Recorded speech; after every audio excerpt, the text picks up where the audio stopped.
The End and the Beginning and Hitler's First Photograph poems by Szymborska. The End and the Beginning and Hitler's First Photograph by Wisława Szymborska are two poems that share thematic elements concerned with time, war, and the invisibility of evil. The poems will be analyzed and contrasted with the central theme and each other. The thesis of this work suggests that both works by Szymborska illuminate the duality of time, both as reciting historical patterns with ease, such as the aftermath of war, and being completely untelling of events to come, such as the transformation of an innocent baby into a mass murderer. The End and the Beginning by Szymborska recounts the reconstruction of affected areas after a war. The particular imagery refers to the effects of the Second World War, the pushing of rubble, the collection of corpses, and miring in sofa springs and glass. However, the poem begins with "After every war, someone has to clean up," which is the focal point of the poem. Wars exist within a universal timeline, as outlined by Szymborska. She illuminates a process in which the war demolishes nations, the press and media become disinterested at its end, and as rebuilding begins, the nation becomes populated with individuals who knew little or nothing of the war. Here, Szymborska refers to the generations that will inhabit the heritage in which they did not live. Birth and innocence become a prevalent theme at the end of the poem and will be especially vital in understanding the thematic analysis of both works by the author.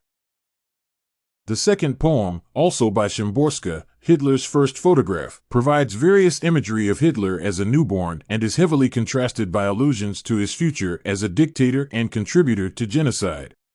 The poem suggests uncertainty through statements that wonder if Hitler could have been a doctor, priest, or worked at the opera house in Vienna. Only his present as a child is known in the poem, which creates an illusion of the past. Hitler, as a newborn, is referred to as a little boy with teensy hands, a little angel, and a lucky fortune. Szymborska recalls how no omen of death or signs of the future prior to his birth were visible, which supports her thesis that no person is born evil. The normalcy of Hitler's youth is supported through images of him being like other children in family albums and prone to regular childlike behaviors of crying when waiting too long for the photographer to take a picture. The works share a number of stylistic similarities, which can be assumed as they are both written by Szymborska. However, there are also stark differences, especially in the purpose of her using certain written elements such as metaphors, allusions, and imagery. Metaphors are prevalent throughout both works, with the end and the beginning hosting rough, melancholic, and foreboding symbols, while Hitler's First Photograph provides symbolic features that are almost exclusively associated with innocence and goodness. In the End and the Beginning, the most prominent images include the reference to collapsing walls, broken windows, and missing doors. These elements are not explicitly stated but are fostered in the mind of the reader when Szymborska states that someone must prop up the walls, glaze the windows, and hang doors. Szymborska gives physical form to a mental concept of opinion by describing that sometimes someone still unearths rusted-out arguments and carries them to the garbage pile. The closing images of the poem allude to the new generations, free of the experiences of the war and with a blade of grass in his mouth, gazing at the clouds. Hitler's First Photograph, on the other hand, is totally involved in the past. The language of the poem refers to the hypothesis of future events and questions, inquiring about where baby Hitler will wander and who he will be. He is constantly referred to by affectionate names such as Honeybun, Sugar, and Mommy Sunshine. These elements work to form irony, as Hitler's future events work to defy all these early assumptions. Here, Szymborska hints at the impossibility of tacking potential evil, as someone who once seemed like an angel had killed millions in his later life.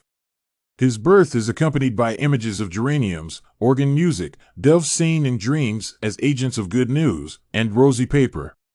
Szymborska makes subtle allusions to the irony of these metaphors by reminding the reader that no one hears howling dogs, or fate's footsteps not as a signal of unawareness of those around him but at the unattainability of predicting evil. While both works seem to offer conflicting metaphors and images and refer to the future and past, respectively, an argument can be made that they have an identical underlying thesis. Both poems are deeply associated with the passage of time, both from the perspective of the past and present. Essentially, the passage of time is able to teach both undeniable lessons and confirm nothing with a certain probability. Szymborska almost states that the future is entirely predictable and totally unknown in the same frame. War has always proceeded in the same manner and has left patterns of the aftermath. Conflict breeds destruction and chaos, and those who have survived to rebuild and make room for future generations. Szymborska hints that those who do not know war have a higher propensity to begin or fall into another. As such, the cycle becomes familiar and possibly endless. Alternatively, time does not allow for the attainment of certain knowledge.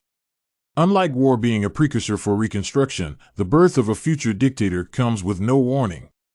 Szymborska's poems work to ascribe this duality to the reader through imagery, symbolism, and illusions.